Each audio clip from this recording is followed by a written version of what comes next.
সকাল হতেই ছাদে গিয়ে ছাতা নিয়ে বাবাকে এখানে টাটা করছিল, তারপর রুমে এসে একটা ক্রিম বিস্কিট খেয়েছে মানে ওরিও।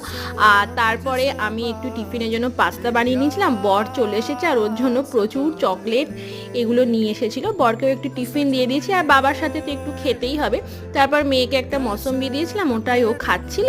আর বাবার সাথে তো খুনসুটি, লড়াই, কুস্তি এগুলো চলতেই থাকে। আর লাঞ্চে বানিয়েছিলাম আমি একটু বিরিয়ানি, বরের ফেভারিট খাবার, বানাতেই হয় প্রায়। আর বিকেল হতেই তারপর এই বাচ্চাটা, এর নাম ধন্নু, এর সাথে আমার মেয়ে ভীষণ ভালোবাসে খেলতে। আর সন্ধ্যাবেলায় চলে গেছিলাম জুডিওতে, আমার একটা ড্রেস চেঞ্জ করা ছিল। বাড়ি এসে খেয়ে দিয়ে বাসনপত্র ধুয়ে ব্যাস কাজ শেষ।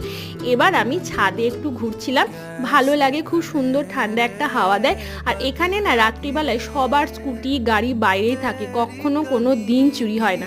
তো চলো আজকের মতো টাটা বাই। ভিডিওটা ভালো লাগলে সাবস্ক্রাইব করে দিও। সবাই ভালো